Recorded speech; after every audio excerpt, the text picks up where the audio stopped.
So let's start that over. Alright, so we are here to talk about Isle of the Apes. Hey everybody, it's Will. Also we have Cody. He's back. Sorry, guys. So this is a Dungeons and Dragons module penned by Gygax himself Correct.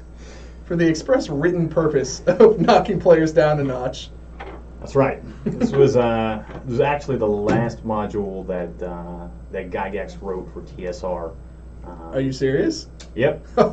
He was ousted from his own company. After writing this module? Yeah, in October 1985. But to kind of understand where he's coming from with this module, it's important to understand, one, what D&D was like at the time, the game, and the company, and to kind of also understand Gygax. Now, the dude is dead. We can't put words in his mouth. But he did leave lots of good notes, and those notes aren't just interviews and quotes. They're his notes from his own personal D&D games.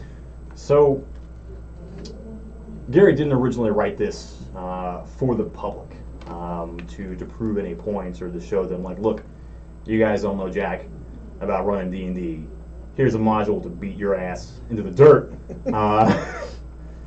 He actually most likely wrote this in the mid or late 70s for his own home game. And that was played by his two of his kids and his close personal friends. And he did this for years and years and years. And a lot of games later for the Greyhawk setting, which was his personal setting, came from his notes from his own home game.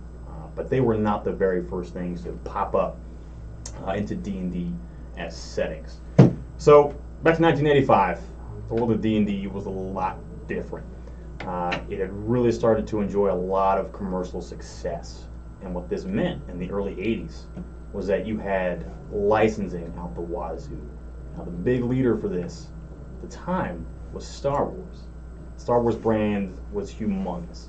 If you could get licensing to print, the words Star Wars on a school pencil, you did it. That was your ticket to success, and everyone wanted a piece of that. It was the same with Dungeons and Dragons. It kind of blown up in a way that bigger companies hadn't anticipated. And by the time it started raking in dough, everyone was scrambling to get on some of that D&D gravy train.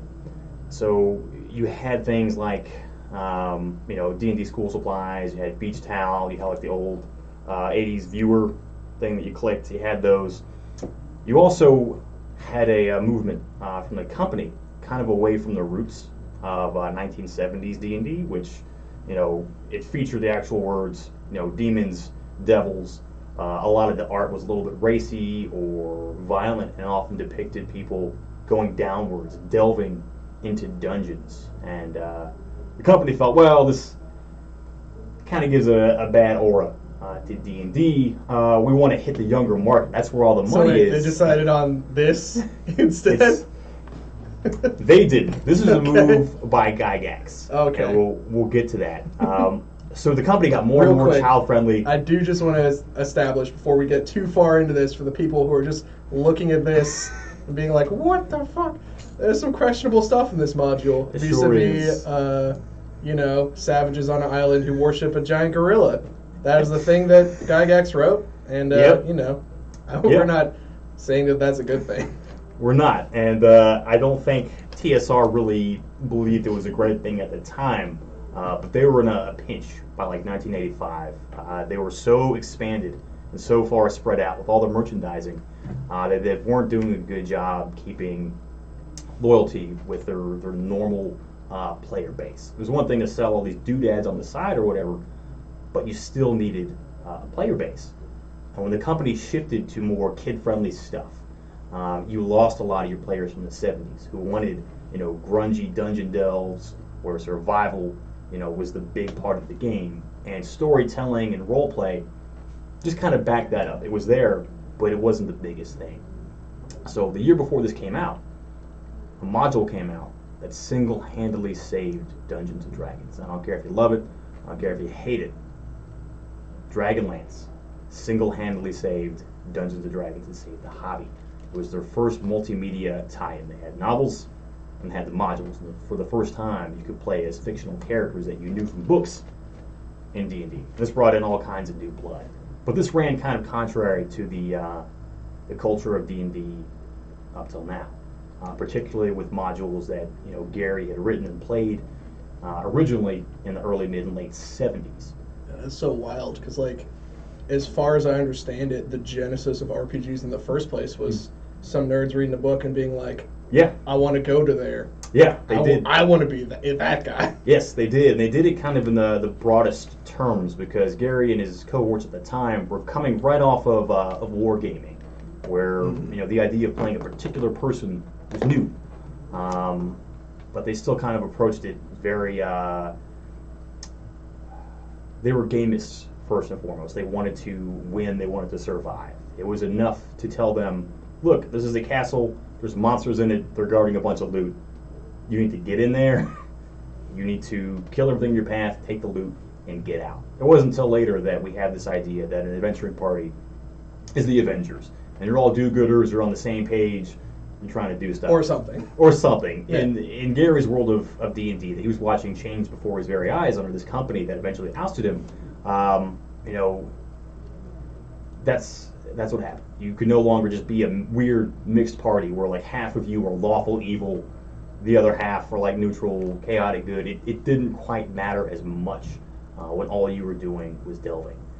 So this came out right in the midst of the rise of Dragonlance. So even though this was very popular and would go on to make TSR a lot of money, at the time in 1985, they were in a big bind. So Gary stepped up and says, I'll put out some products with my name on it, and that'll bring back our old crowd from the 70s, our guys who are now in their late 20s, their 30s, their 40s, who had seen their hobby kind of become for kids. This will bring them back in, and that's what this module is. He kind of just drew from his own personal game some old school stuff.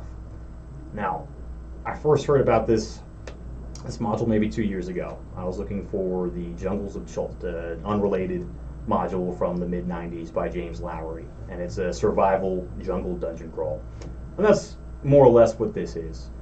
And the first thing I had heard about it was, if you think Tomb of Horrors is the hardest dungeon in Dungeons and Dragons, you need to get a little bit more gray in your beard. Tomb of Horrors is the most popular dungeon in D&D, and one of the reasons it was so popular is it premiered at the convention. Premiered at Gen Con. A lot of people played it and just got their asses beat. So word of mouth spread pretty quick. This one, not so much. It wasn't broadcast and received in the same way. And it's also difficult in a very different way. I know we're talking about other modules first, but because this one is less well known, you need to understand where this one kind of fits. Yeah, I don't think anyone who's watching this doesn't know what the Tomb of Horrors is. Is there anyone watching this who doesn't know what Dungeons and Dragons is? Is there anyone watching this? Is there anyone watching this? Cut it out. This isn't for you. You've got better things to do. Confirmed, you are in hell. You are in hell right now. This is the only video. Yeah. So in Tomb of Horrors, people often bemoan this game is impossible, it's difficult, blah, blah, blah, blah, blah. But there's almost no combat in the game. There's no monsters to fight. And in Gary's notes in this game, he laughs along with the Dungeon Master, saying this is really going to screw people, etc., etc. This is a thinking man's game. I think those were his exact words in that module. Almost everything that will kill you in the game is some kind of trap or trick that if you're meticulous enough and methodical about, you can kind of avoid. If you tap, every doorknob with a 10-foot pole or send hirelings in front of you to test things out, you can get through it. You don't have to be that high level. The only thing being high level does for you in Tomb of Horrors is gives you more hit points, so you can survive more mistakes or more unlucky mishaps. There's no trick to Isle of the Ape. I will say this, before we get too far away from Tomb of Horrors. I think that was one of my major turning points as a GM, because when I first found out about the Tomb of Horrors, I was like, why? This doesn't sound fun for anyone. Why would I do this? And then I was putting myself in the mind of a lich, being like, I'm immortal. I have a thing that I'm working on. I just want to be left alone for millennia. Yes. How would I go about doing? Oh, build a giant death maze full of traps. No, it makes total sense. Yes, every other dungeon built by some evil lich or wizard who wants to keep people out ultimately has the blue key hidden in this room. It goes to the blue door, and you're just playing this long game of mix and match. It's not realistically set up to keep people out. Yeah. Tomb of Horrors absolutely is, and again, the word of mouth, its reputation, is that it's just so deadly or whatever, has to do with the majority of gamers, not unrightfully so, coming into a game with assumptions that, look, I need to kill some things, maybe outsmart one or two monsters, maybe survive a trap, get the stuff, and get out. Tomb of Horrors is non-stop traps and puzzles, and they're not always fair. For many of them, there's no clue, there's no hint, there's no good decision to make.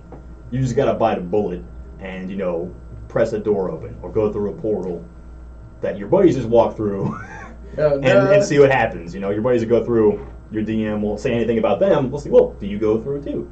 And you don't find out. Oh yeah, everybody's dead. They're dead. There's a spirit of annihilation in there. You're deceased. Inside a green face. Yes. Like people do. Yeah. So that game came with, I think, maybe 10 or 15 pre-generated characters when it was published as an at-home module, because it knew you're going to run out of lives. People are going to die in this. You can't just run through it and beat things to death. But the game was doable. You could do it if you were clever. Isle of the Ape, I think, is far more difficult because there are no tricks.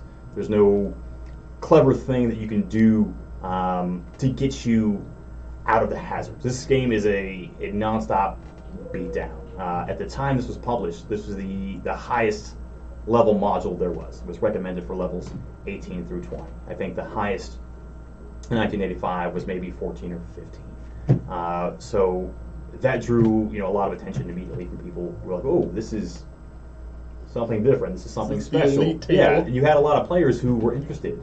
Like, I've never made it that high in my home game.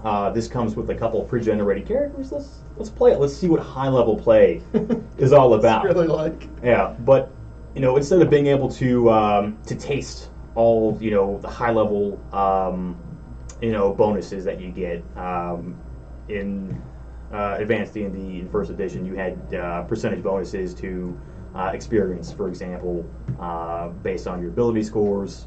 A lot of classes. All classes could use magic items.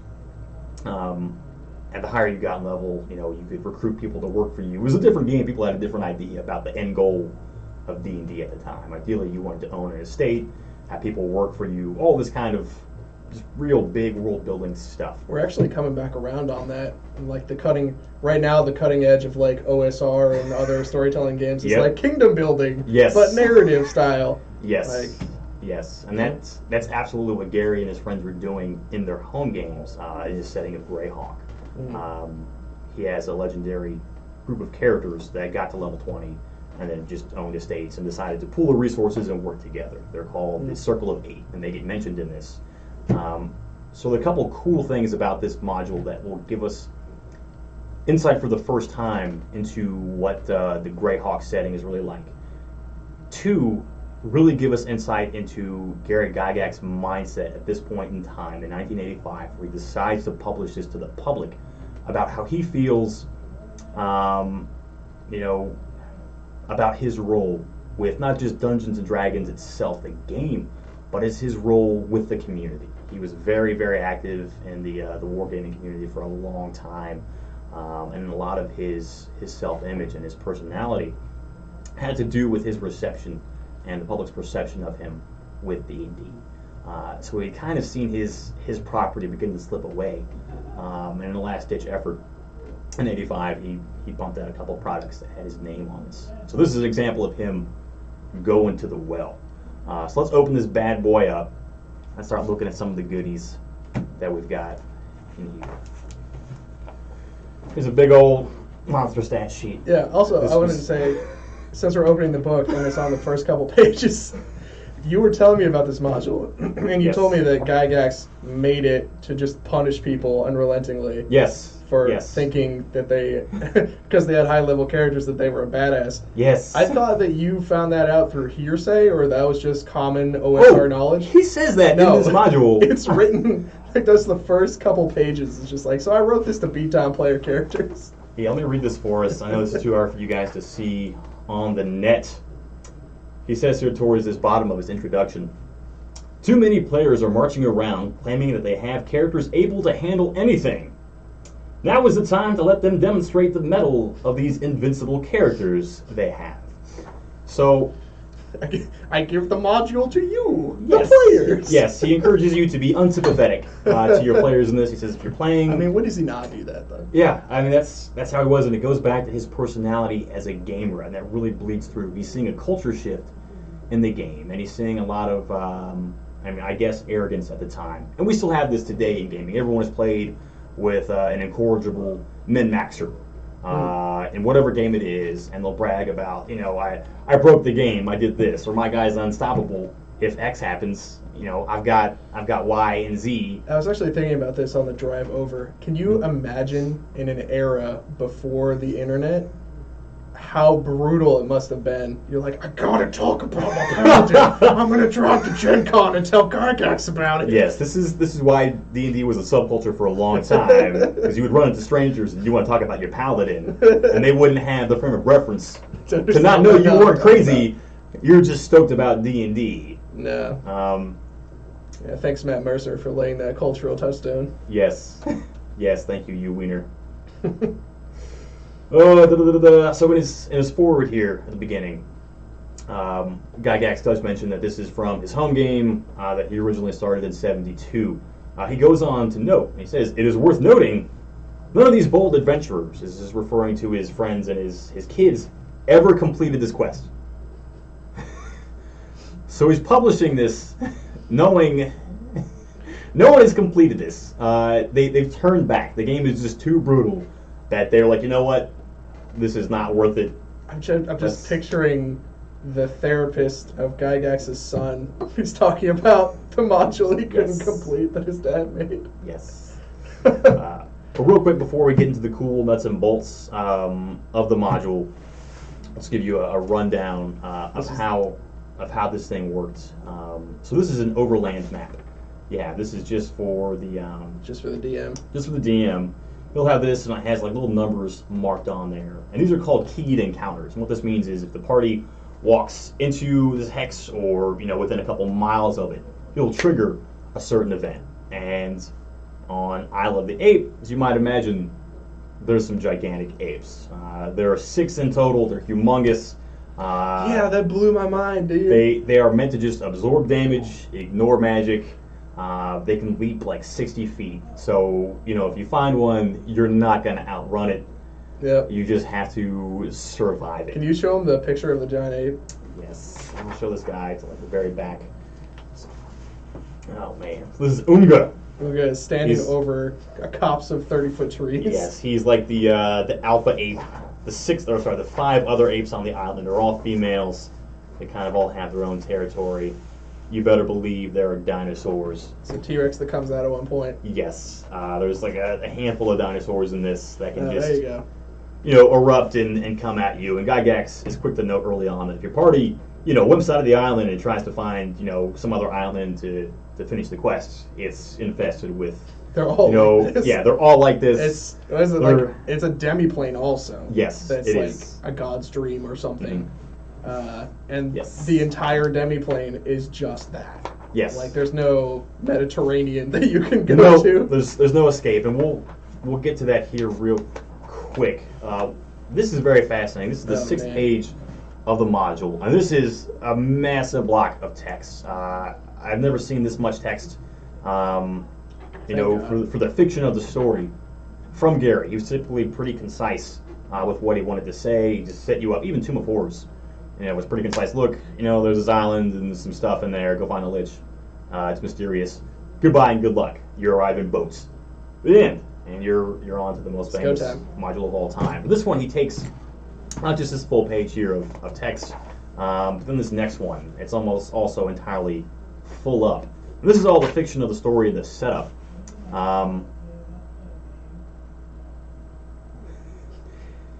he opens the story for you, the player, by advising that you and other heroes of your ilk have noticed a very elite esoteric summons from someone, presumably someone from the council, the Circle of Eight.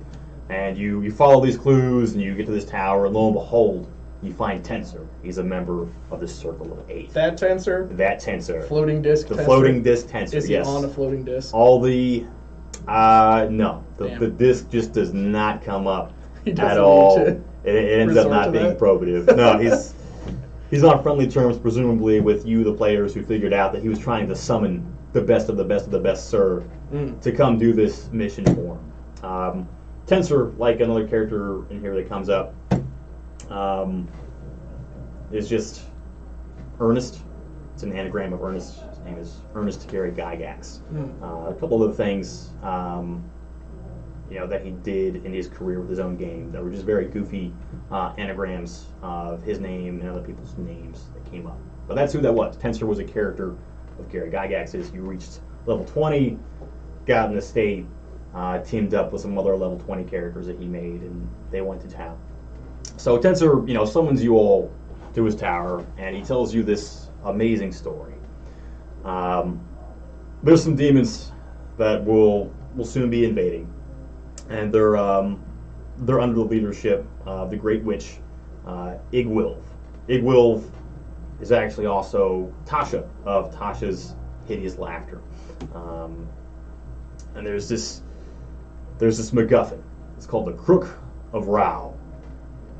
Years ago, Tensor and his buddies were exploring the dungeons beneath Castle Greyhawk, and they accidentally walked through a portal. And lo and behold, they find this island, and it's inhabited by cannibal savages, dinosaurs, gigantic apes, so on and so forth. And there's a lot of treasure there. They have a hard time. They barely survive. There's an item there, the Crook of Rao.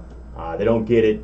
They have to, use some esoteric magic at great risk and peril to themselves to even escape, and they do. Tensor is now this ruler. He can't be bothered to go out too far from his home to do stuff. He's needed here. He needs you, the adventurers, to go to this demiplane, this Isle of the Eight, get this item, the Crook of Rao, and return home. He mentions a couple things in this big preamble that give us a little bit of insight, not just to his home game, but also to, again, his self-image as it had to do with D&D and the gaming community at the time, and his attempt to keep a grip on it in the face of more narrative-driven things like Dragonlance and the more kid-friendly stuff like all the merchandise. The famous D&D cartoon was out at this time. It got canceled in December of this year. But I think, if you created D&D and you're watching this kid's cartoon, you probably have very strong feelings about the direction of your baby, of your property. So he mentions Tensor. The Circle of Eight comes up. Robolar comes up. Robolar was a famous player character. I don't think it was Gary's. I think it was someone else's. And they were just like a lawful evil fighter. And they were famous for just throwing like an assembly line of henchmen and like hirelings into traps to figure things out. So again, it was a very different game in the 70s. The way this is set up, this whole game, is to just grind you into the dirt. He explicitly says at one point, this is a game of attrition. So the monsters are very difficult. You lose items over time. You have to have good resource management. You have to be clever with the magic that you use. There's like a list of 25 spells that just don't work. Just straight up. Yeah, you cannot use these. Most magic items that would invoke qualities of these spells, they also don't work. So it takes away a lot of your toys and your resources from the get-go. You just can't use this. You've got to gut it out. And also, I think the real ball buster would be the players don't know that until they try to cast that spell and have it not work. Yes. Tensor does brief them. As a DM, you're supposed to brief your characters at some point. If I was running it, I would have been like, sucks to suck. Oh, you try to cast that, and nothing happens. Do you want to try casting it again? So Gary does a good job of taking away a lot of your toys in this, things that make players feel confident, make them feel that they're good, D&D players. I have all these magic items, I have all these spells, my stats are X, Y, and Z. And I think at this time Gary realizes that that's a lot of the worth that people are placing on D&D, is the stuff. And that he's still very strictly a gamist. And he knows there's one thing, that matters more than all these things. It matters more than your gear, your stats, the spells you have access to, your knowledge of the rules, and even how intelligent and crafty you are in the game, including how well you manage resources. There's one more thing that he knows people mostly don't have. Can you guess what it might be? That's right, you can't guess. Common sense? No, not even common sense.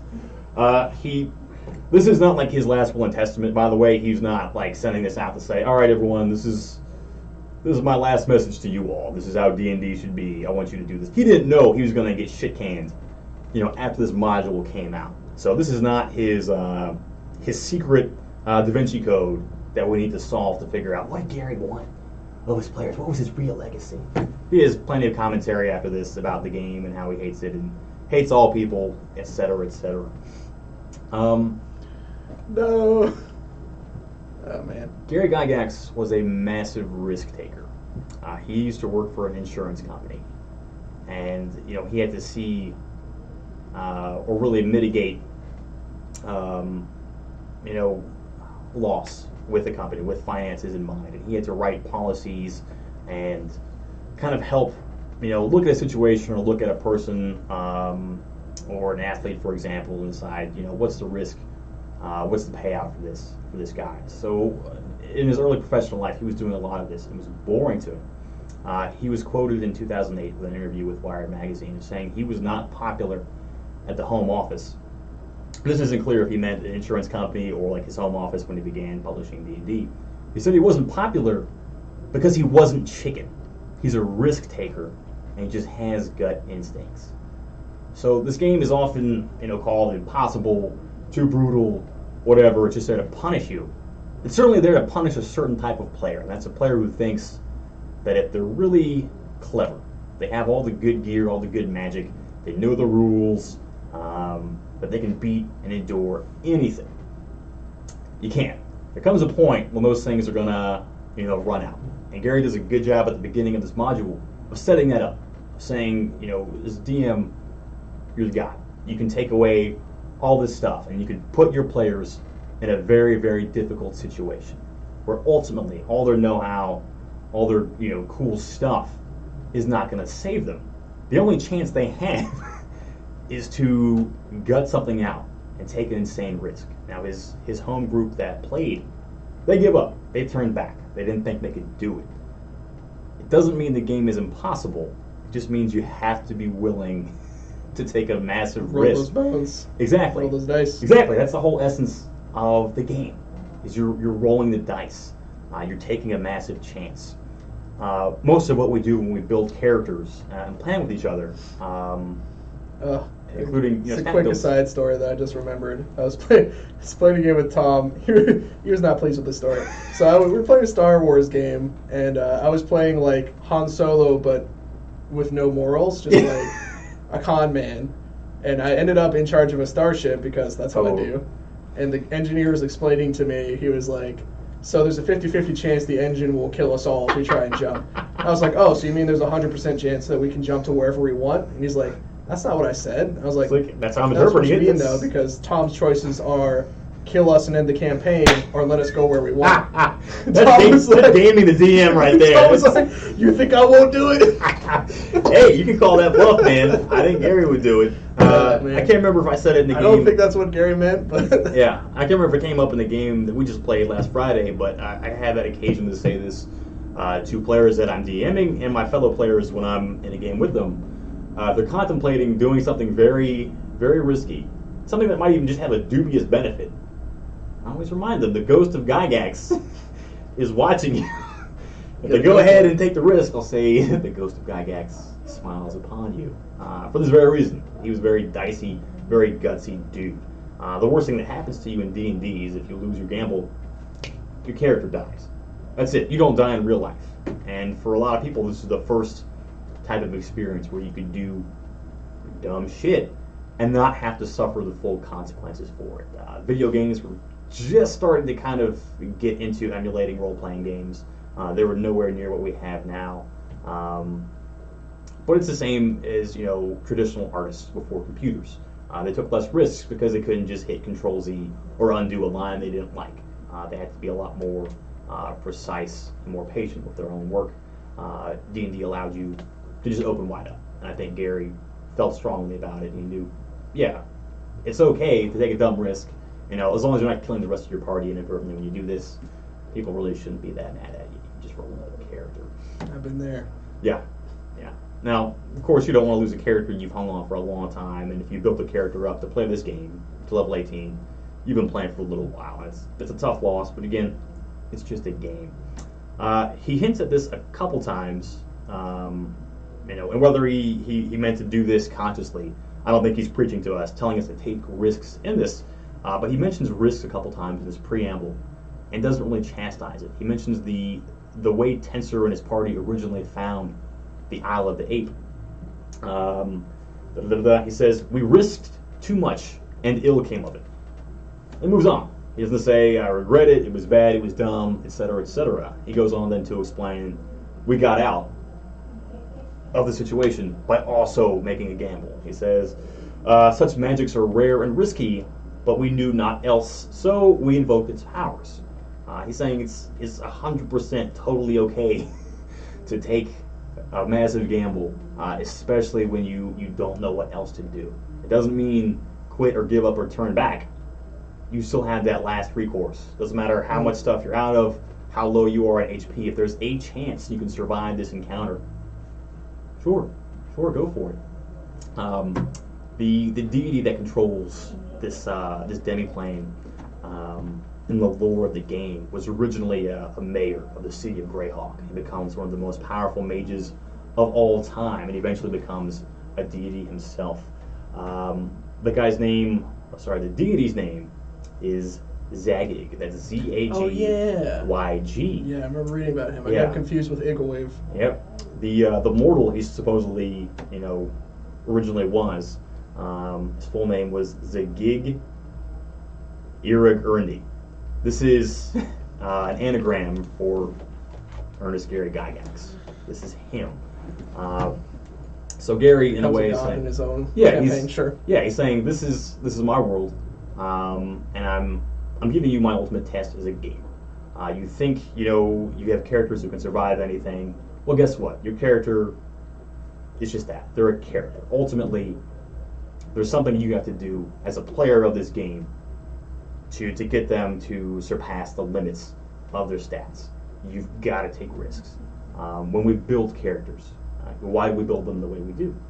When we build a barbarian, why do we put so much attention to strength and constitution? To increase our odds of doing damage, of being successful, and to help mitigate the harm that comes to our characters. It's the same when we, acquire, armor, or when we buy equipment. We do these to enhance our odds of success and to mitigate the odds of bad things happening to us. But ultimately, there's always still a chance. And Gary's kind of asking you, to reach that final point and recognize there's a limit to what you can do, with the stats of the game. And ultimately, you've got to just, put your pair up on the table and let's say, look, it's not my best idea.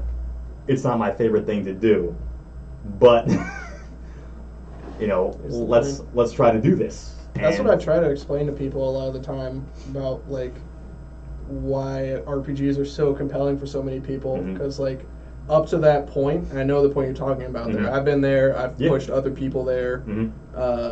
Up to that point, you may as well be writing a book.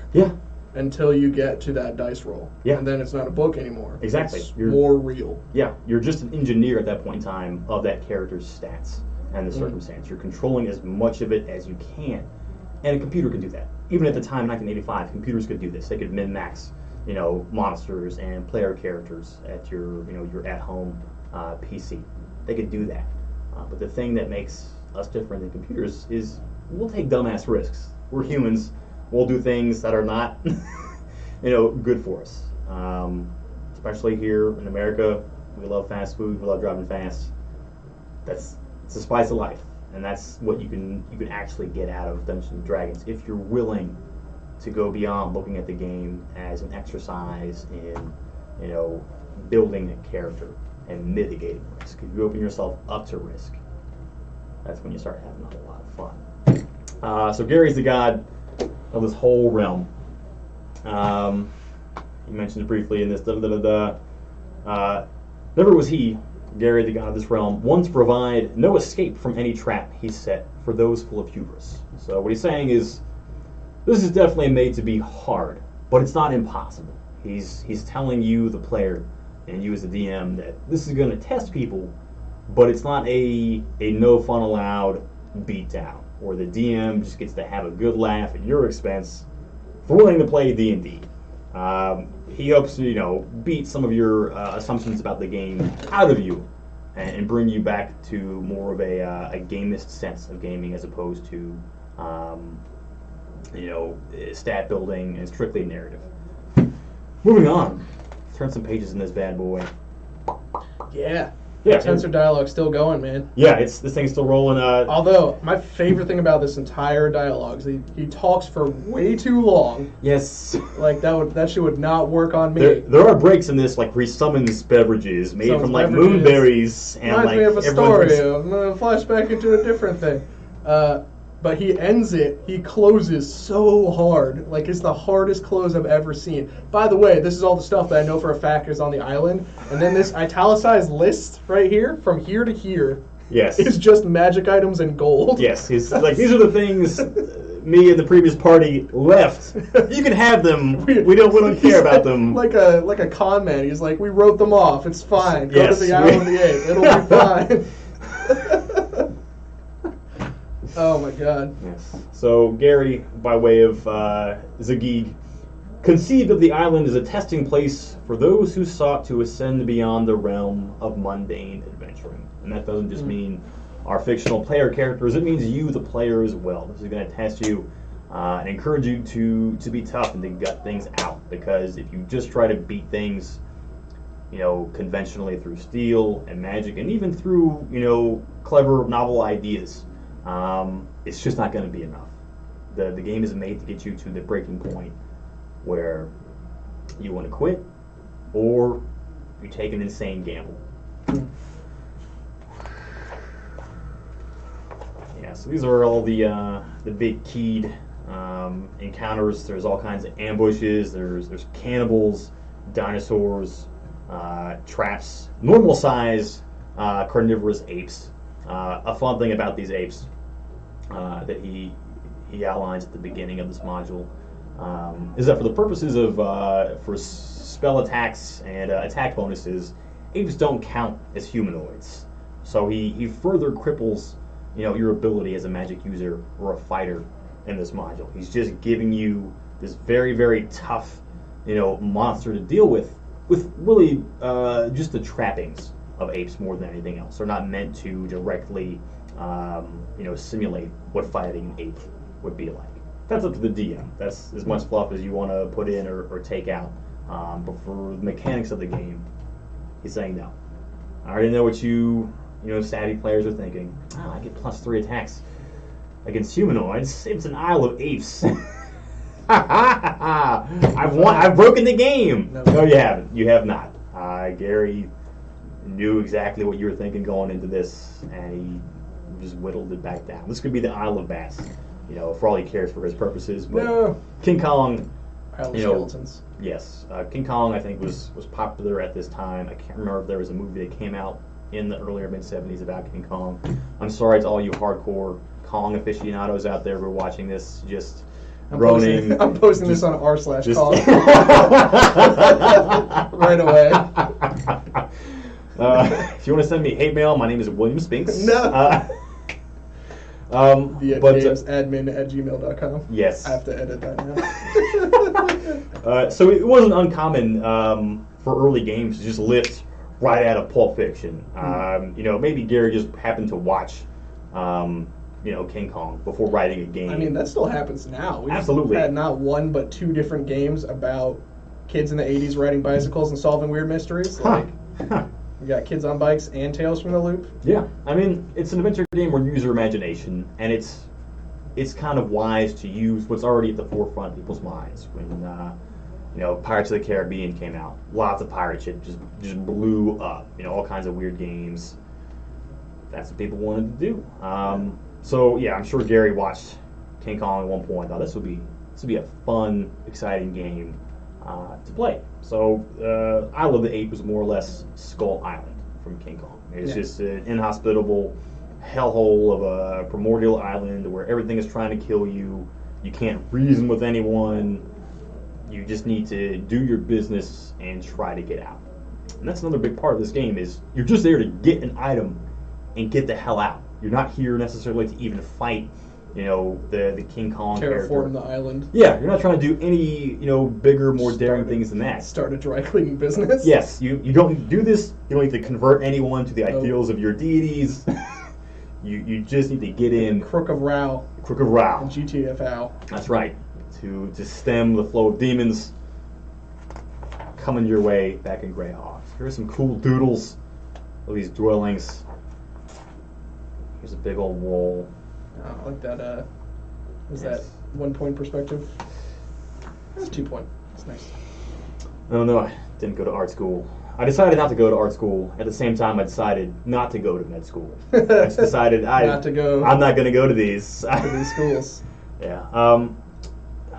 Somewhere around this temple, there's a quote from the Gary Gygax avatar deity, Zagig, and it says, "Abandon all hope, ye who are here, but fight like the blazes anyway."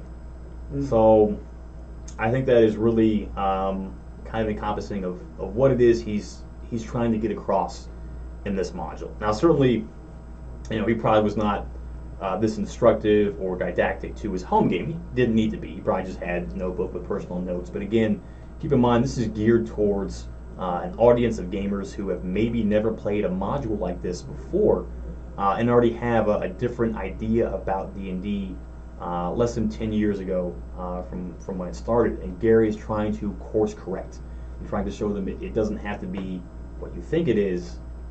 It can be this as well, and it's a game first and foremost. And in this, he's also bringing back into the fold some of your original veteran gamers who maybe now feel alienated from their hobby. What's a cool thing that you like?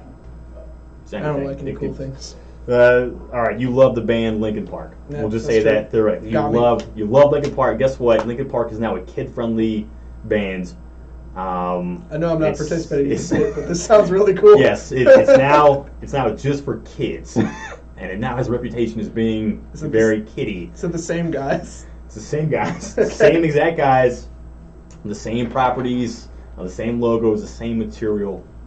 Now they dress a little bit different. They got a Saturday morning cartoon show. They have a Saturday morning cartoon show. Yeah, their lyrics are a lot more, toned down. Instead of saying shut up, etc., they're saying sometimes I'm upset when mom and dad ask me to take out the trash. Stuff like that. Just really, the target audience has now changed. So effectively, you as an adult listener who maybe came up on one as a teenager, like, what is this? This is not... Oh yeah, here's a better example. That is another music deep cut. Mm-hmm. It's like when Avenged Sevenfold used to be a Christian, screamo metal band, and then they became a mainstream screamo metal band with no values, and there's still I had no idea. There's still old school Avenged Sevenfold fans who are just what my Christianity? Oh, is Hail to the King about Christ? Or is that what? I've always imagined that's just some insane Conan the Barbarian style king who just beats his way to the top. Evanescence went the same way, I think, back in the day. Good for them, getting that easy, Christian rock startup where. They don't need to scrounge too hard. They can record in churches for free. Yeah, dude. Yeah. It's a starter package. Yeah. So it's like that. Yeah, it's like that. Gary was seeing his property change And he was making all kinds of money. He was raking it in. He lived in Hollywood for a brief while. I wish I had that problem, man. I Yeah. don't like how I'm making my money. He didn't like how making his money. He wanted to bring D&D to the silver screen. It never panned out. He got stuck in production hell for a long time, and eventually moved back to Geneva. But he had seen his property take off, and he had 7 kids, so he had plenty of mouths to feed. He was very ambitious as well, so he was all about this direction.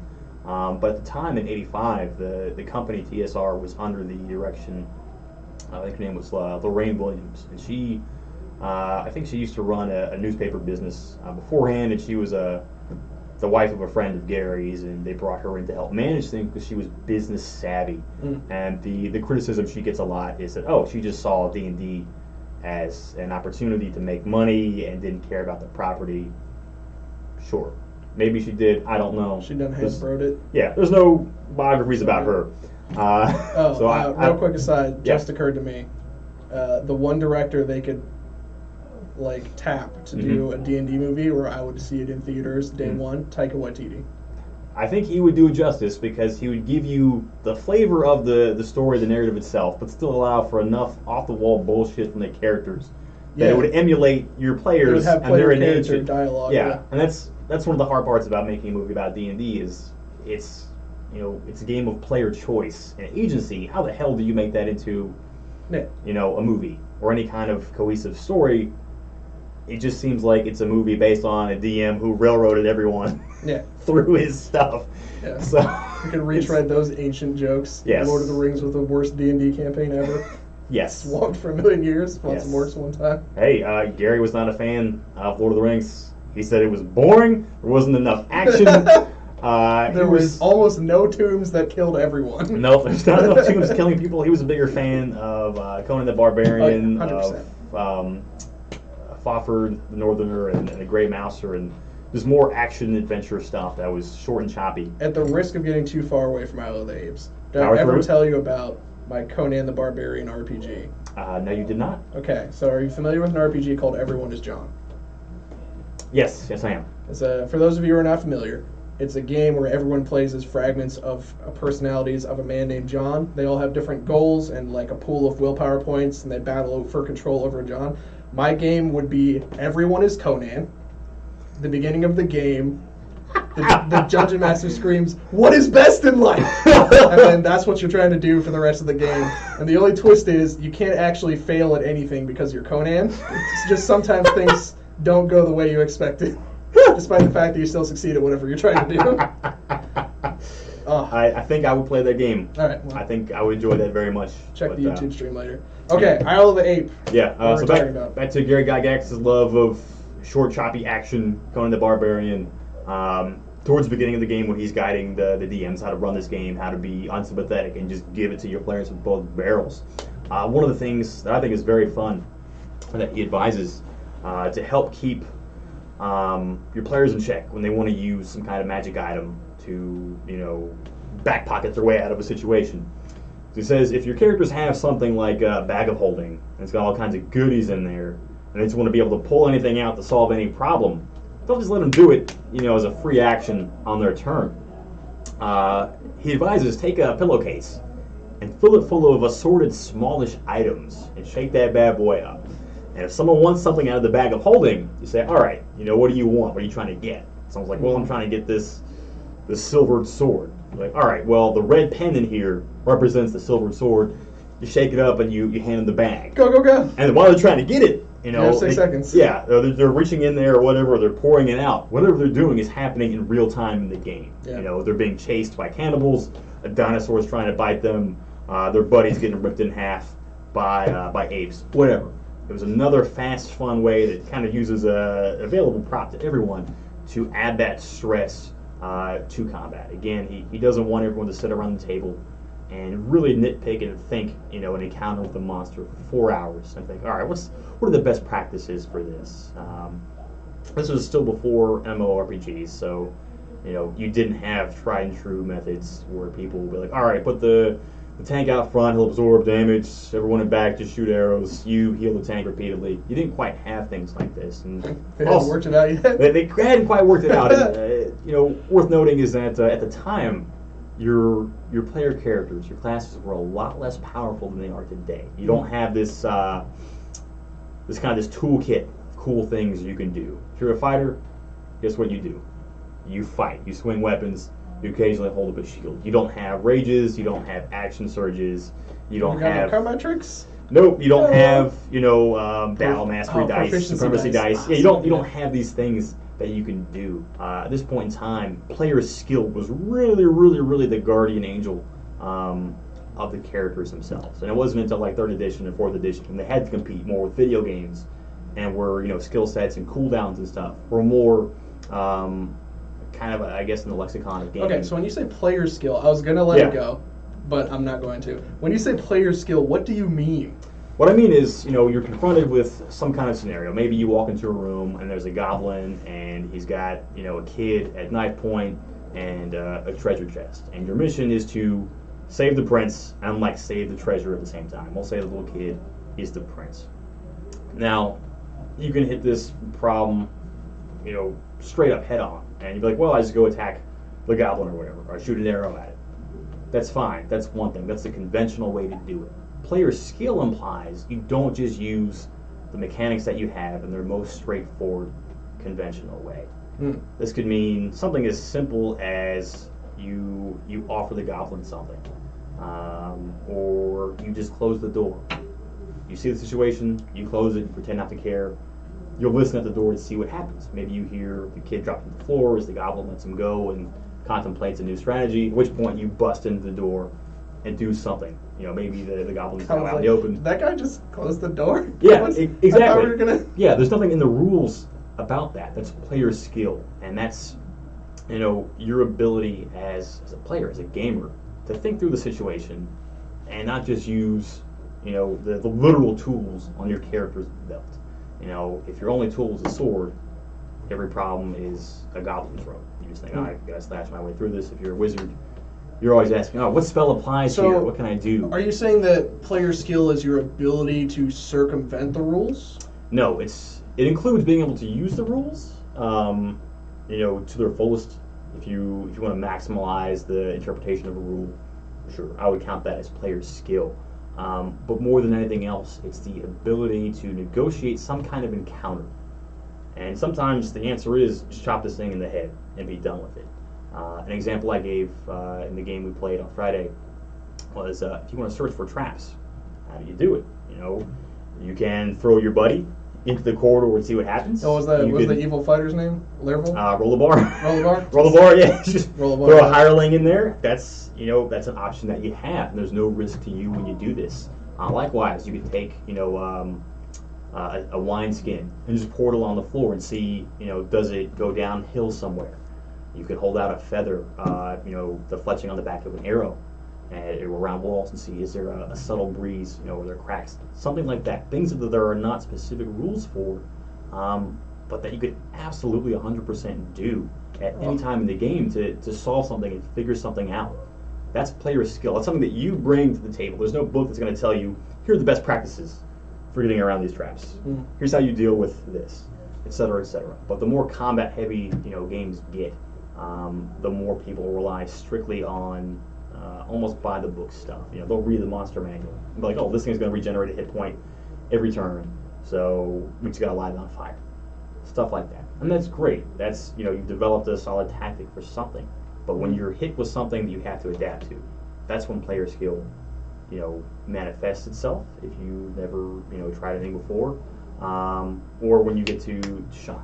Maybe you're just a really brilliant tactician and problem solver in real life, and through your player character, you get to show that.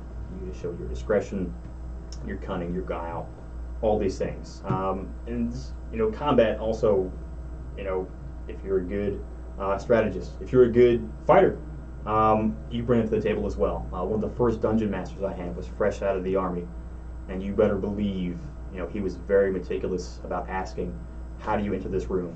Or how do you come at this dude? Yeah, how do you come at this dude? What's your attack look like? What are you trying to strike? things like this to make you really kind of invest and pay attention to what you were doing. So, well, I attack this guy with my sword. What do you mean? You try to stab him in the gut? You try to lop his head off? I used to run with this dude. I grew up fighting with my cousins like 24/7, and the guy who was dungeon master me was like ex-military and was like special. He had like a specialty in hand-to-hand combat. So like when we both would sit there and describe fights, everyone else at the table, like a clothes salesman and a hairdresser, were just like, "What are you talking about?" And I kind of carried that with me for a while. I had to learn to tone it down. Wow. At one point I was describing like there was like a NPC that had done like a multi-attack that knocked somebody prone, and then I was like miming just like one of these, like giving the kicks. Wow. The guy was like, "No, my body." Yeah, and all that is player skill that you're bringing to the game. So it can be really fun to have an eclectic group at that table. In the same party, in this first group I ever played with, we had a fencer. And she was great. She was very smart. She didn't take any shit from any sword fight. She wasn't daunted. She would cross blades with anyone. She always had a good plan of attack, and she always knew how to get the hell out of dodge. She knew her limits in real life, and she knew kind of how that translates to the physics for character in game. And she was very specific about what she did and how she attacked. And that's her personal player's skill. Now, not every game, not every dungeon master is going to, ask for that type of detail or even be willing to play along with you. I love maybe it, man. Maybe your DM, you're trying to describe, all right, I'm going to do the classic fencing maneuver called, shaking hands. And if I do this, I'm trying to disarm him. The dungeon master will be like, just roll attack, I don't care, whatever. Or, I want to step backwards because, he's going to enter through this corridor and he doesn't know there's a corridor to my left that I entered through. And so I'm going to sidestep, into a direction he doesn't know is available and stab this guy in the throat. The DM, the bad DM in this scenario, will be like, oh, who cares? Just roll attack dice. It doesn't matter. That's bullshit. Yeah. I mean, you have to kind of know who you're playing with, and that goes back to D&D being a social game. If you're playing with strangers, expect, expect strange things. You gotta feel them out. Yeah, you gotta feel them out. You gotta adapt. Read the room. If you play with a certain group of people for a long time, you can kind of begin to set your expectations accordingly. As DM, you can kind of really pick up and play to people's strengths and things that they're good that's so huge, especially like the first session. You set so many expectations. Yep. Super important tip for you and everyone else who's dungeon mastering. Don't try this at home. Do try this at home. I meant don't dungeon master. The first person that your players meet should be a friend. Should be a friendly face. Yep. It doesn't have to be someone they know, but someone who's there to help them unequivocally. Because that sets the tone for the entire game. Because I guarantee you, every other game these motherfuckers have played, the first person they met either tried to rob them or tell them what to do in a dickish fashion. Yeah, if you do that, then that becomes your norm. Yeah. And a nice person will have been a surprise. Yeah. Also, fun aside pro tip: if you got a group who's just bulldozing over your NPCs and killing them, without any regard, a cool thing to do if they're looting the body is, say they killed some henchmen in some castle or some dungeon. They're looting the body of this poor soul. They find a letter from like their kid with a drawing of them. It says, "Dearest Martha, I am giving up the life yes, of my henchman yes. starting this morning." It's a letter from their kid saying, "I miss you, Daddy. Mom says you had to be away to make money to support us, etc., etc. I hope to see you soon." And you can name a season or whatever. It just turned. I hope to see you this fall when you return. You just killed them the first leaf of autumn fell, and you just you can't undo what they did, but you can slowly begin to guilt trip them, and that's really what being a good DM is about: is guilt tripping your players, doing what you want. That's why I always say it to every player when they're trying to feel me out as a dungeon master. Like, are you going to kill my character? My character could die. I say the same thing every time. You look them stone cold in the eye, and you say, Why would I kill your character when I could keep them alive and cause them to suffer? Yes. The pain. Every time, I'm just like, no! Alright, Isle of the Ape. What are we talking about? What are we talking about? Here we go. So in the center of this module, you have our pre-generated characters. Cave. So these are the first three, and there's three more after this. The cool thing about all six of these dudes is they're all human, and that is very, very Gygax. He was not a fan of, using a whole party where everyone's some kind of fantasy race. Your whole party, is elves, half-elves, dwarves, halflings. It's weird. he always thought, most fantasy realms are predominantly humans. To even throw in with a group of humans, an elf has to be a little bit eccentric, or they really need the help or whatever. And that was just his personal taste. So that's how things are in Greyhawk. And so I guess given the chance to create these pre-generated characters for the game, he kept them all vanilla humans. That's what I want to do is like modern D&D Gothic, where the populations match the average party composition. Yeah. So it's like 40% tiefling. Just like they're everywhere. Everyone is like a tiefling and Dragonborn. In nice. the first Adventures League campaign I played here at the End Games, the group was regularly, 7 to 8 people. Mm-hmm. I was the only human. Were you affronted by this? I was appalled. I was aghast. I was like, I cannot believe I've fallen in with you hideous freak monsters that call yourselves adventurers. Disgusting. Absolutely disgusting. Up until recently, I mostly played humans because I was more focused on, I had like a specific character concept that I wanted to bring.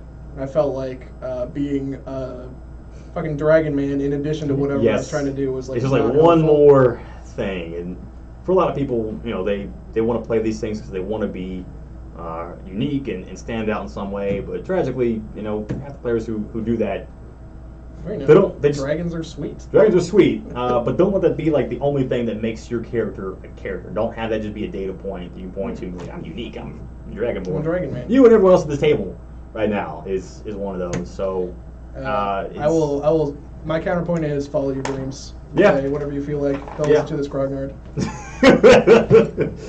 It's kind of like free-form poetry versus, structured poetry. Everyone who writes poetry thinks, I don't need to know how to write a sonnet. I'll just write whatever I feel. It'll be beautiful. Well, that's all good. But if you take the time, you learn how to write poetry and structure. You kind of learn your limits, and you learn the walls you want to push against. So when you decide to finally write some free verse, it's amazing. It's awesome. It's not nonsense. You have some conventions in mind that you're using, twisting, breaking, all this stuff. So too with creating a character. After R.A. Salvador wrote The Crystal Shard, everyone wanted to be a weird new flavor of Drizzt. Everyone's like, well, I'm an evil race, but my character is like the one who's good and is heroic. That's and exotically beautiful. The hottest take and my least favorite version of that is like, I'm Drizzt but bad. Just a regular dark elf man. Yes, so you definitely get a lot of phoning in of that and kind of just using your demi races as the way I think of it is like that is like adolescence for your RPG life. Yep. Like everyone's gonna go through the Dragonborn paladin, like I'm gonna be a robot man or whatever, and then they'll figure it out. They're called Warforged. I'm playing one right now. Yeah, it's a social game. If that's what you're totally into and your group is totally into it, that's fine. It's beautiful. It's perfect. Play it however you want. There's no official way to play D&D. It's not canon. But Gygax didn't like it. No, Gygax, felt this is his baby. This is the best way to play D&D. Just for Christ's sake, be a human. They got everything you need. Don't be a weird min-max dude. Yes, you know all the rules. Yes, you have all the best stuff. You're not the best D&D player. I'm the best D&D player. I am, because I take those risks, and I need you to play in my image for me to respect you.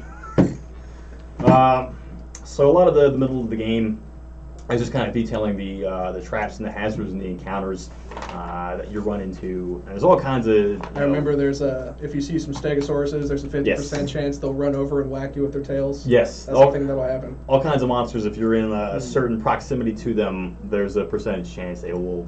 Oh, also, filthy swamp diseases. Yep. Between a 25 and a 50% chance, depending on whether or not you bathe, I think. Yeah, you get diseased. Your stuff has a percentage chance every day to just rot away. That's your leather goods, your metal, your items, your food. There's also a thing in here where you can go insane temporarily. You'll enter like the ethereal plane of existence, which is like the dreams of the god running the demi-plane, and depending on what you see and witness, you go insane. If the whole party gets involved, like there's a way for the party to get out of it, but everyone has to concentrate on the meaning of something. Write a stanza. Yeah, some weird thing. Spheres of thought. That's what they Oh do, yeah, are so. we talking about this now? The fucking pool that you can Yeah. fall into that's Yes. like the mind of Yes, Gary this- Gygax? Yes, if you fall into Gary Gygax's actual psyche that he wrote into this game as a hazard, there's a good chance your player character will be permanently insane. Oh, but there's a table that you have to roll on for stuff to happen to you. Yep. And one of the results is that Gygax notices you and it's just like, oh, hey, man. Oh, hi, Mark. Just like straight up. Yeah, one of them is that you think you're Unga, you think you're the massive ape, and you'll charge anyone pretending otherwise, including the actual Unga. Another one is you think you're a Tyrannosaurus Rex. Other ones you think you're a bird, so on and so forth. That's, I think, one of the most stark 180s I've turned from like my beginning of D&D campaign to where I am now is like mind control effects. Oh yeah. I used to be like, that is the worst kind of GMing. Taking away player agency is the worst thing you can do. And nowadays I'm like, yo, dominate, hype. Who am I killing? Which one? Who's going first? Yes. No, you don't have to tell me what to do. I got this. Yes. Yeah, insanity is a cool effect because, yes, you take away the normal agency of your player, but you give them an opportunity to do the things they really wanted to do this whole time, but didn't want to get laughed at. If you wanted to play, a human who pretends to be a bird the whole game, but the rest of your friends are like, hey, you can't play a character like that, dude. All of a sudden, you eat some, insanity fruit or whatever. At last, you can live your dream. You can even pretend to be that robot that you wanted to be. So No. it's just No, yes. 9 was never a robot. It's just the entire campaign is happening inside his mind. Oh, you don't even play a game. You just sit at home and fantasize being. I've never played being a Dungeons and robot. Dragons. I don't know what's happening right now. Yeah, I just bought this at Barnes & Noble on the way here. Selling these at Barnes and Nobles? Yeah, I saw dice. I saw dice in the BNN for the first time since like 2004. I was like, wow, golden age, Renaissance. Okay, confirmed. but for this to be in Barnes and Noble, it would have had to been put there 20 years ago. Look, it just hasn't moved. It just never sold. I wonder why. Did somebody open it and was just like oh, it kills my players? Insanity. I've already got enough problems with these characters and these players as it is. So if you somehow survive all these ass-beating encounters, and every encounter is deadly in this game. The cannibals, the dinosaurs. Dude, can we talk about the cannibals' attack plan that is like 3 paragraphs long? Yes. That involves 5 different units working in concert? It's like one of the first things in here when you get into the encounters is there's an attack plan for these cannibals, and it's that they'll let some carnivorous apes they've trained. Okay, just go out and attack let's get into it. They surround the party. They scout you out first. They figure out who the magic users are and who the fighters are. Then they surround the party so that you walk into an ambush and they like close around you like full circle. They all pop out and throw spears at once. That's like 200 spears they just threw. Then they pop down into the bush and the one guy pulls the lever on the ape cage and 3 apes come out to just jump you. Then they wait until all but one of the apes are dead to send in the first squad, then the second squad from the back, then the third squad, and then if all those dudes die, they run away. Yes. Like that's the Yeah, that's like the first. I think it's like called the Savages Ambush or something. But it's welcome it's like to right the out Isle the of the Apes. Yes, again, your high level really is just your HP at the point, protecting you from dying on the first attack round. But yes, so many things are like that, and a lot of these monsters, will fight you to the death, and that's normal. For most encounters, most monsters. I will say that they kind of brought that back for 5th edition, and it's one of my favorite features. I was running the details don't matter. They were inside a Tesseract. There was like 100 Modrons at one point, and they all. I want to know these deets, man. They all threw javelins at one guy. It's like, oh man, 100 javelins will kill you. It doesn't matter who you are. Like. Yes, at some point there's no more surface area that can receive spear. You're now more spear than man. It was the way we did Modrons was like each Modron would, when you killed it, it would fall apart into the smaller Modron. Like so, a Pentadron would turn into 2 Quadrons, and those would turn into 2 Tridrons. Someone is watching you very closely right now, making sure you get that exactly right. So at the end of it, like because I didn't do math well, there was like 100 Modrons, and they were desperately like sifting through all the magic items. Like we need an area of effect weapon. None of the spellcasters are alive after that javelin volley. Like anyway, moving on. Moving on. So the whole jungle, the whole journey to kind of get to the area you need to be to find the MacGuffin is hellacious. And the other thing I wanted to talk about before we get to the end of this, Unga is a motherfucker. Like, he attacks you 3 times. His damage dice is like a D20. Like, he just rolls a D20 for damage. And then if he hits you with 2 attacks, you have to roll a fort save, or you get knocked over, and then he hits you again. Yes. If he hits you with the uppercut, he can combo juggle you like 3 or 4 times. He has a limit break, and he jumps out, and Magneto jumps in. Super Capcom 3. Fuck the Knicks.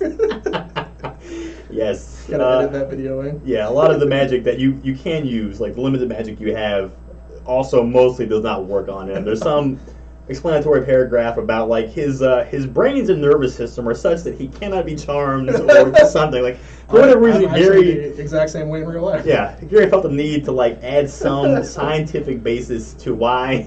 Dude, that's my favorite. I'm not gonna lie to you. That's my favorite thing in modules, when dungeon masters go out of their way for like an explanation that's just for them. Yes, they go a little bit off model, and they why charm or hold person doesn't work.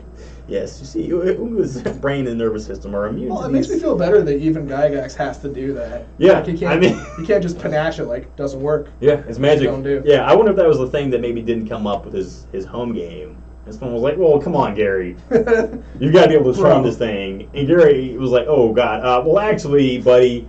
Its brain, the size of its brain, mitigates the effects of charm. And I think, when he was publishing this, he's like, oh no, someone reading this is going to challenge that. I better cut him off at the pass. I got one in the back pocket. Yes, this is playtest. This is Gary typing on a typewriter. 1985. Okay, so we go to the cave. Yeah, assuming your party somehow makes it this far, and again, I'm not trying to suggest a tactic to get through this. I'm not your walkthrough for how to beat Isle of the Eight. But I am saying this is specifically designed to wear down everything you could possibly do to prepare for this adventure, for the encounters.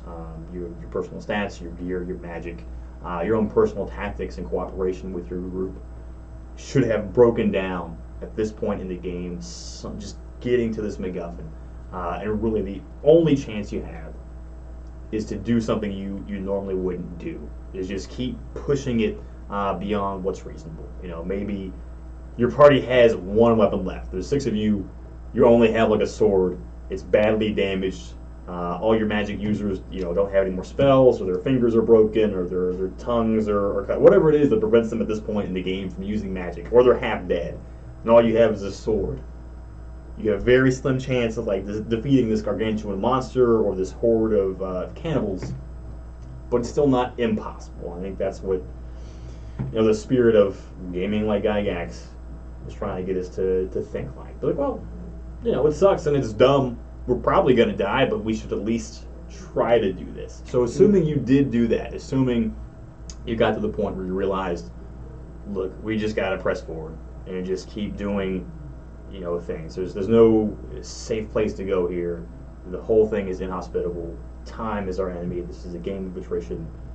Just keep pressing, doing, unwise things. Maybe then, hopefully then, you can reach this passageway towards the end of the game where the MacGuffin is. Once you get here, there's all kinds of different colored parts of the corridor, and there's not a whole lot of sense to it. It's just kind of here to screw with you. And there are several different endpoints of this corridor that you can leave out of. They'll open up, and only one of them has a warning that it will give you about what to do next in the game. They give you just a little chance to maybe not screw everything up. So what happens is you walk through one of these dead ends through a portal.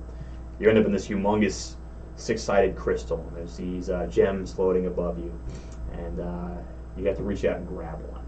And the one that you grab will determine what happens. If you reach for the amethyst, it's the highest one up in the air. If you're broken down ass, it takes the time to climb a wall and risk even more to grab the highest one up here. Passing 5 easier to grab ones. That's it. You get the crook, or sorry, somebody's dead ass had it in a hut early in the game. You have the thing. This is the way off. It's not even in the thing. Yeah, it's not in this part. You have to find it It's in the wilderness. It's in Like somebody's hut. it's a treasure like that someone has. You have to find it. Yeah, I was gonna ask you. I never fucking figured out where the crooked route was. Yeah, when I was reading it's this. almost inconsequential. You have it. It doesn't do you any good having it. It doesn't like suddenly turn away all the apes and the cannibals. Makes you just me have it. Yeah, the bigger half of the game is escaping. And like Tensor had, explained earlier, the only way that he and his previous party got off is they used an insanely powerful magic item, and it was dangerous to use, but they risked it all and did it and got away. I said, you got to find some other way off this place. Supposedly some kind of teleportation mechanism. You'll know it when you see it. Good luck, goodbye. So having the item, having the MacGuffin, doesn't mean a whole hell of a lot, because you still got to find a way out of here. And you can't use normal teleportation spells. You can't do plane shift. You can't do any of that cool stuff you would otherwise normally be able to do. You've still got to find your way out of this place, and that's where you are in the game. At this point when you've reached this weird crystal hall. So you take one more dumb risk and you touch the highest gem in the room. It's amethyst, and boom, you're transported back home. You're with Tensor. He's like, aha, thank you for the rod. You're good to go. If for whatever reason you don't want to give Tensor the rod, the servants of lawful good deities, suddenly appear, and they will try to fight you to the death. And if you beat them. If you beat them, you have this item. You probably have to fight Gygax Tensor as well. Gygax shows up, congratulates you. You're the Gygax now. If you touch any other gem in this room, any of the easier to get ones, and they all look normal and glamorous. Yeah, there's nothing suspicious about them. There's nothing that would indicate to you that a bad thing will happen. If you touch any of the other 5, you enter this new chamber. It opens up. And there's a person in a cloak. They look very regal. They present themselves as a member of the Circle of 8. There's all these paladins in this room. They said, you've done well. You can keep all the other baubles you found here on this aisle. Just give me the rod. Now, if you screw up and give them the rod, they reveal that they're actually demons. This is a trap set for you by the Queen Witch. What? Tasha, yeah. She set What? a trap. How is that the trap? The game is very specific. It's like, well, the deities knew that she wanted to do this, and there were certain laws that would prevent her from trapping the rod. However, she could trap the area around the rod and the escape way off the aisle of the demiplane. It would be okay. So this is apparently what she's done. Tasha is a massive power gamer, and used the rules to her benefit to lay a trap for you, the player characters, at the last possible second. So if you give her, this thing, they reveal themselves as demons, and they will fight you. Animorphs, elemist bullshit. Yes, they will fight you to the death. They will probably kill you. What could also happen, and Gary, accounts for this, and this goes back to your party not being the Avengers, where everyone's on board, everyone contributes their own special thing to the gang. If you realize they're demons, and you're like, I know you're demons, fuck Tensor, let's do this, bring on a demon wave. Those avatars of lawful good deities will still descend and try to fight you, but now you can team up with these demons. Call it good? Yes. There's a big old illustration about this in the back. Yeah, that's what this is. Oh my god, that's fight. what that was. Jesus. I thought they were just winged people on the island. Nope, those are like, angels, and these are demons, and you picked your side, and it's a fight to the death. So you still have a possibility to screw things up really big. If you go completely evil at the end of the adventure and, acquiesce to the wishes of the demon queen and hand over the MacGuffin, you don't beat the game. You didn't screw the game over and said, well, I'm just going to do the bad thing. You still got to contend with these, butt-blasting monsters. You better believe they can use magic. They can use the crap out of magic. The last page here in the book. It's just spells. Multiple pages. They can use up to level 9 spells, including time stop. So you really... Fleshy human body. If you really wanted to push your luck in this game, you would fight these demons or fight alongside them. It's going to end in a bloodbath one way or another. You are not out of the woods when you have the MacGuffin. You are not out of the woods when you think you've escaped. You've got to contend with these things. So, again, your skill as a player, your preparedness are only going to take you so far. They're going to burn out, and you're going to have to cross a certain threshold, and that threshold is, do I give up or do I risk it all? I'm gonna risk my character to get this Yeah. Crook of Rao. I first my character for less. Back of the book is, appendices of the new armors and stuff, and there's a couple new spells that you're See, I'm in the opposite. I'm in like the negative plane to Gygax, where my dungeon master liked my character more than I did, and I was trying to die. I was that guy who was not afraid to take insane risks. Like that was Sven's whole thing. Like that's why he ended up in charge of a bunch of sky pirates. Cool. Basically, like at a certain point, like when things had gone way too far and I'd taken way too many risks, and I was staring down like 5 dragons on a broken airship. Dungeon Master sat me down. I was like, I have to kill you now. I'm sorry, bro. Like, there's no way out of here for Sven. Oh man, sounds like a cool guy. I wish she had said, "Always tell me the odds." Sven with that early 50-50 thing. Doesn't worry about the odds. Always tell me the odds. Because he can't do math. Just I do 2 things: make friends, kick ass, and I died killing 5 dragons in the fire explosion. Wow. That's some Animorph shit right there. Yeah. Did you ram the ship? Oh yeah. Yeah, that's... Yes. Spoilers for the last Animorphs book. They all live. I mean, we don't know. Sorry, guys. We don't know for sure. Yeah. So I've talked a lot about Gary Gygax in this module. Please don't misinterpret this as me putting words in the man's mouth. Again, he's long dead. I did not expect the insightful analysis from the professional analyst. Sorry, man. I'm not sure why. Yeah. I thought that. But there's a lot to learn still about Dungeons and Dragons, and a really good visual history of D&D just came out. That's Art and Arcana. God damn it. Mm-hmm. Go ahead. It's Art and Arcana. It's amazing. It's 440 pages. It's from the very beginnings of D&D, the rough sketches, the poorly imitated professional art, all the way up to modern day. And it's fantastic. Another great one is Empire of Imagination, and that's a biography of Gary. If we're talking about books we've read to learn about D&D, Playing at the World is a multi-thousand-page historiography of Dungeons and Dragons. Yep.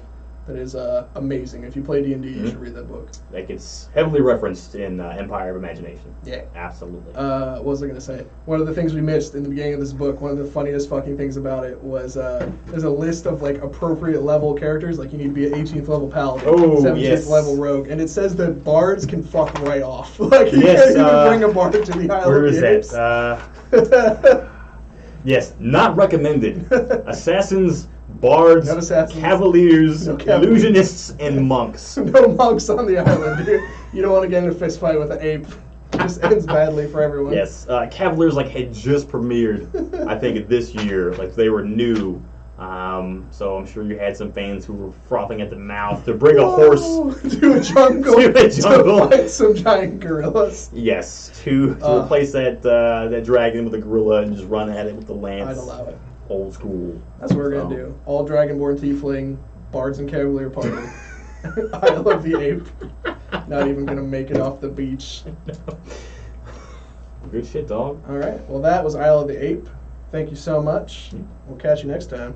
Goodbye.